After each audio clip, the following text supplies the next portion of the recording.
Muy buenos días. Bueno, quiero invitarlos a que nos incorporemos de aquí en adelante al grupo Libertad y Democracia a través de una página web que hemos desarrollado y que tiene realmente el state of the art en materia de canales de participación, información, noticias, etcétera. Y es grupo libertadydemocracia.org. Va a estar disponible a partir de ahora y es realmente una página que nos va a permitir mantenernos informados, coordinados, unidos y resueltos. Hemos hablado de los peligros del populismo, de la demagogia, del narcotráfico. Yo quiero hoy día mencionar otro peligro que es más grave y más universal, que es ya no el cambio climático, sino que el colapso climático que estamos experimentando en el planeta Tierra. Hace un tiempo atrás, muchas revistas prestigiosas publicaban imágenes del planeta Tierra con la leyenda «Salvemos al planeta Tierra». A mí siempre me pareció que era equivocado y soberbio, porque el planeta Tierra ha resistido todo. En sus 4.600 millones de años ha resistido choque de aerolitos, inundaciones, diluvios, terremotos, erupciones volcánicas, todo. Lo que realmente está en peligro no es el planeta Tierra, es la sobrevivencia de los seres humanos en el planeta Tierra. De hecho, 99 de cada 100 especies que alguna vez existieron ya no existen. Y no queremos que el ser humano se sume a esa triste lista. Y desgraciadamente vamos en camino directo de curso de colisión hacia el exterminio. Y esto es una realidad que es irrefutable. Yo colaboro con el panel de expertos de Naciones Unidas y viene el octavo informe, que esta vez sí que es absolutamente lapidario. El mundo durante mucho tiempo pensó que la naturaleza, los océanos, los ríos, los bosques eran infinitos y que podíamos disponer de ellos a nuestra entera voluntad. Bueno, eso cambió dramáticamente. Yo quiero mostrarles un cuadro de cómo la sociedad ha ido tomando conciencia de esta grave amenaza. La primera cumbre climática fue en Estocolmo el año 72. Antes no era un tema el cambio climático, el calentamiento global. Y en esa oportunidad Naciones Unidas creó un programa que se llamaba PNUMA, Programa de Naciones Unidas para el Medio Ambiente. Pero la verdad que fue más simbólico. 20 años después se produce la cumbre de Río, el año 92. Ahí sí que hubo mayor conciencia y se creó la ley marco. En la cumbre de Río se creó la Convención de Naciones Unidas para el Cambio Climático y a partir de ese instante empezó a tomar más relevancia e importancia al tema. Luego vino la cumbre de Kioto, en que por primera vez hay compromisos. Los países desarrollados asumieron compromisos, pero no los países en desarrollo, lo cual significó que el principal emisor de contaminantes, que era China, no tomó ningún compromiso. Además, los compromisos de Kioto no se cumplieron y llegamos al protocolo de París el año 2015, en la COP25 en París. Y ahí por primera vez hay varias cosas nuevas, hay compromisos, los National NDCs, National Determined Contributions, que cada país se comprometió voluntariamente, por primera vez se comprometen los países desarrollados y los países en desarrollo. Por primera vez concurre Estados Unidos y China, que son los grandes protagonistas de esta historia. Poco tiempo después Estados Unidos se salió de la cumbre y del protocolo, pero volvió a entrar. Esos fueron los tiempos de Trump y luego los tiempos de Biden. Y ahí también se fijó por primera vez una meta concreta, que era que la temperatura no podía subir más de 1,5 grados o 2 grados hacia fines de siglo con respecto a lo que era en la era preindustrial. Yo les quiero decir que ya estamos al borde de alcanzar ese aumento de temperatura y estamos recién en el primer cuarto del siglo. Y por tanto, los compromisos que se hicieron en París no eran suficientes y además no se han cumplido y por tanto seguimos en curso de colisión. Y viene ahora la cumbre de Dubái, donde hay mucha esperanza de que por fin los gobiernos tomen conciencia de lo que está ocurriendo. El ser humano es la criatura más inteligente y más ingeniosa de la creación, pero es la única que es capaz de suicidarse colectivamente, de autodestruirse.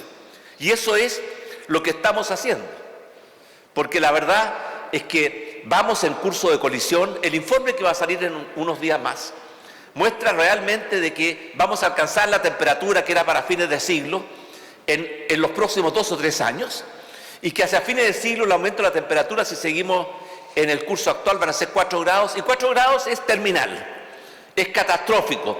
Desaparece 1/4 de la superficie de la Tierra porque se derriten los polos y eso sube el nivel de los océanos de cerca de 11 metros. O sea, realmente es una situación de exterminio, de catástrofe, de colapso climático. Vemos que estamos hoy día emitiendo más CO2 que en toda la historia anterior de la humanidad. Aquí hay unas mediciones desde el año 1850. De hecho, penetrando los hielos, uno puede reproducir el clima hasta casi 800.000 años atrás.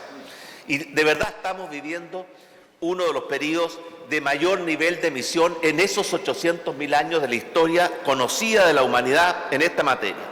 Ustedes ven las curvas ahí, las emisiones de CO2 que provienen de muchas fuentes, y a la derecha, ¿quiénes son los responsables de estas emisiones? Y ustedes ven que en materia de responsables de emisiones, la responsabilidad que tienen ahí la quema de combustibles fósiles para la energía, para la industria, y también en el campo de la agricultura, explica casi todo las emisiones de CO2 que está teniendo el planeta. ¿Cuáles son las consecuencias de esto? Bueno, las consecuencias las estamos viendo ya. Miren lo que pasó este verano en el hemisferio norte, lo que pasó en Canadá, en Hawái, en Turquía, en Grecia, en España, en fin, realmente fue el año más cálido de los últimos 120.000 años que se miden, y por cierto, el más cálido de todos los años desde que tenemos mediciones más científicas, que es a partir del año 1850. El mes de agosto fue el mes más cálido y solamente había sido superado por el mes de julio de este año. En consecuencia, la naturaleza está dando gritos de alerta, diciendo: protéjanme para que yo pueda protegerlos a ustedes, y nosotros seguimos siendo sordos y ciegos, porque a pesar de todas las declaraciones, hay una cosa que uno dice: por sus frutos los conoceréis, por sus obras los conoceréis. Nunca antes la humanidad había quemado tanto petróleo, tanto carbón, tanto gas, nunca antes había emitido tanto CO2 y metano, nunca antes estábamos contaminando a este ritmo y a esta velocidad. Lo que antes tomaba siglos, ahora toma días, y por tanto vamos en un curso de colisión. Y como yo les digo, los pronósticos que va a hacer el informe, el octavo informe del panel de expertos, son catastróficos. Y son catastróficos no como una amenaza futura, son catastróficos porque ya estamos viendo esas consecuencias que antes se veían como una situación que iba a afectar a las futuras generaciones, ahora nos está afectando a nosotros. Y las consecuencias las vemos. El derretimiento de los polos Ártico y Antártica de este año es el más grande que se conoce en la historia, y eso ha significado un aumento en el nivel del mar. Cuando se termine de derretir el Ártico, el mar va a subir 7 metros en su nivel. Y si se derrite la Antártica, va a subir como 16 metros. O sea, es una situación catastrófica que se va a producir si nos acercamos a un aumento de 4 grados en la temperatura, que es hacia donde estamos dirigiendo.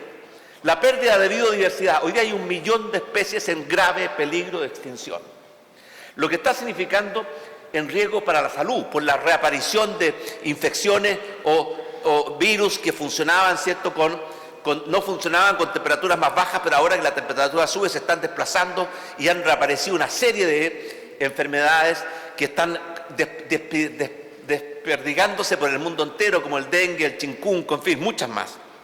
Por otra parte, las escaseces de agua, ¿cierto?, las sequías graves, ¿cierto?, la inseguridad alimentaria, las inundaciones, los huracanes, los desastres naturales, los desplazamientos forzados de población. Se calcula que cerca de 1.000 millones de personas se van a desplazar solamente porque el cambio climático no va a hacer vivible la tierra que hoy día habitan, y eso en un plazo de 3 décadas. Y por lo tanto estamos realmente en un curso de colisión, y por supuesto los riesgos que esto significa para la infraestructura. El mundo se ha preocupado mucho, se ha hablado mucho de la mitigación. Mitigación es reducir las emisiones para mitigar el efecto que tienen los gases de efecto invernadero, pero se ha preocupado muy poco de la adaptación. Muchos dicen que ya la mitigación hay que seguir haciéndolo, pero que el daño que ya está hecho es irreversible y por tanto que hay que hacer un esfuerzo gigantesco en adaptarnos a vivir con un clima distinto. Y eso es un tema que la gran discusión y la gran pelea es quién financia la mitigación y quién financia la adaptación. La mitigación es un fenómeno universal. Si usted deja de emitir 1 tonelada de CO2 aquí en Argentina, es lo mismo que dejarla de emitir en Japón. El efecto es exactamente el mismo, es universal. En cambio, la adaptación tiene un efecto local. Y muchos países están diciendo muy bien, vamos en esto, pero ¿quién va a pagar la cuenta de este desastre ecológico que fue producido por los países más desarrollados? Y ahí está la discusión que ha entrampado todo. Hubo un compromiso inicial de 100.000 millones de dólares al año que no se ha cumplido y hoy día se piensa que se requiere 5 veces más. Y los países desarrollados se resisten. Piensen ustedes que recién hubo una cumbre del clima en Naciones Unidas en que 2 países no asistieron, Estados Unidos y China. Tampoco asistió Inglaterra porque cada país tiene sus problemas internos. En el caso de Inglaterra, ¿cierto? Como esto está provocando mucha desactivación económica, decidieron relajar las reglas. Y por lo tanto, vean ustedes aquí, ¿quiénes son los países contaminantes? Esta es la acumulación de gases de efecto invernadero a lo largo de la historia, que son, ¿cierto?, está medido en millones de toneladas. Ustedes ven que Estados Unidos es el número 1 históricamente, y es China el número 2 y Rusia el número 3. No es sorprendente, son las grandes potencias de este mundo bipolar. Pero la otra pregunta es quiénes son los que están contaminando ahora. Y ahí tenemos que China es el gran protagonista, duplicando a Estados Unidos y juntos llegan al 50%. O sea, hay 2 países que representan el 50% de las emisiones y son los 2 países que han estado más reacios a asumir compromisos. Estados Unidos se salió de la cumbre de París, después volvió a ingresar. China no estuvo en la cumbre de Kioto. La primera vez que estuvieron los 2 y por eso se produjo tanta esperanza y optimismo fue en la cumbre de París. Ustedes ven que aquí hay 2 países que son protagonistas, que representan la mitad de las emisiones y que no pueden estar fuera de ningún debate. Y sin embargo han estado fuera de todos los debates. El mundo tiene hoy día un déficit y una debilidad de gobernanza enorme. La gobernanza mundial que surge después de Bretton Woods, o surge en Bretton Woods después de la Guerra Mundial, con el Fondo Monetario, el Banco Mundial, Naciones Unidas, está absolutamente obsoleta para los problemas de hoy. Los problemas de hoy día son todos universales, como el calentamiento global, como las pandemias. Y vean ustedes esos 2 ejemplos. En la pandemia, China y Estados Unidos no colaboraron en nada. Se dedicaron a enfrentarse mutuamente y no lideraron, y cada país tuvo que asumir la defensa en sus propias manos. Y de hecho la pandemia demostró un gran triunfo de la ciencia, que en menos de un año fue capaz de sacar vacunas seguras y eficaces, lo que antes tomaba 10 años, pero un gran fracaso de la política. El mundo no supo enfrentar unidos y coordinados esta pandemia. Cada país, ¿cierto?, lo hizo por sus propios medios. Lo mismo pasa ahora con el cambio climático. No hay una gobernanza que permita hacer algo racional y obligatorio. Cada país hace lo que voluntariamente quiere hacer y después no tiene ninguna obligación de cumplir. Por eso se espera que en la cumbre de Dubái se logren 2 avances fundamentales. Uno, que los compromisos sean exigibles en materia de reducciones de contaminación. Y lo segundo, que haya un financiamiento efectivo para financiar a los países que tienen que hacer mitigación y adaptación y no tienen los recursos para hacerlo. Yo recuerdo una conversación que hubo muy fuerte y muy violenta, y cuando me tocó participar en la cumbre G7 en Biarritz. Y en ese minuto el presidente Macron estaba muy interesado en hacer una organización para proteger la Amazonía. Y el gran responsable y villano de esos tiempos era, ¿cierto?, Brasil con Bolsonaro. La Amazonía tiene 4.500 millones de años, tiene 60 millones de años. Y en los últimos 30 hemos dañado o destruido casi 1/3 de la Amazonía. Tuvimos recién un encuentro organizado por el presidente Duque en la Amazonía ecuatoriana, en que se juntaron los expertos, las fundaciones, los centros de estudio para hacer un diagnóstico y hacer una propuesta, porque después se reunían los presidentes. Y la verdad es que es otro drama y otra tragedia que sigue en curso. Y por lo tanto, llega un momento en que uno dice cómo la humanidad puede ser tan ciega, tan estúpida, de que sigue en curso de colisión y exterminio y no logran ponerse de acuerdo quién es el responsable y cómo se deben de repartir las responsabilidades para enfrentar de verdad este tema. ¿Qué tenemos que hacer? Bueno, la receta está muy clara. Había un propósito de alcanzar lo que se llama la carbono neutralidad, es decir, que en neto la emisión de CO2 el año 2050 sea cero. Y teníamos que haber alcanzado un pic, que ya lo hemos superado, y por tanto no vamos a lograr llegar a la carbono neutralidad del 2050. De hecho, los chinos acaban de decir que se van a tomar por lo menos 20 años más. Y eso significa que estamos haciendo una postergación de una medida que era absolutamente indispensable. Y por eso tenemos que, en materia de mitigación, hacer la transición energética, dejar de utilizar combustibles fósiles, petróleo, gas, carbón, y empezar a utilizar las energías limpias, entre las cuales, por supuesto, la del sol, ¿cierto?, el viento, la geotermia, la hidráulica, y hay muchos, ¿cierto?, de usar también la energía nuclear. Fíjense ustedes que cuando Angela Merkel hizo pacto con los verdes para poder llegar al gobierno, los verdes le pusieron una sola condición, que cerrara las plantas nucleares de Alemania. Y lo hizo. Y dejó hoy día de usar energía de plantas nucleares y está quemando carbón como nunca antes en su historia. Son los verdes, son los que promovieron una quema indiscriminada de carbón en Alemania. Así son las contradicciones cuando las políticas se hacen no pensando en la ciencia y en lo que se debe hacer, sino que simplemente en la demagogia, en las consignas. Eso es muy importante, la descarbonización, cambiar el transporte. En nuestro país estamos haciendo un esfuerzo muy grande de descarbonización. De hecho, estamos cerrando todas las plantas de carbón y estamos desarrollando la energía renovable no convencional, reviviendo la energía hidráulica y sobre todo la energía solar y la energía del viento. En segundo lugar, hay que hacer un cambio en el sistema de transporte público, que se ha ido también postergando, la idea de que no hayan autos a combustión. En nuestro caso, fíjese que en Chile, salvo las ciudades chinas, Santiago es la ciudad que tiene más buses eléctricos en el mundo, después de las ciudades chinas, por supuesto. Y además de eso, es muy importante el desarrollo de las energías limpias. El problema está que antes las energías termoeléctricas se ponían cerca de donde estaba el consumo, porque uno escoge dónde ponerlas. Las energías limpias que están donde la naturaleza permite que estén, y no donde está la gente. Y por tanto, en el caso de Chile tenemos el sol en el norte, el viento en el sur y la población en el centro. Entonces, el gran desafío es cómo conducir, transmitir esta energía, igual como en Argentina tienen el gas y el petróleo en Vaca Muerta, pero no tenían el gasoducto suficiente para llegar a Buenos Aires, ahora lo están teniendo.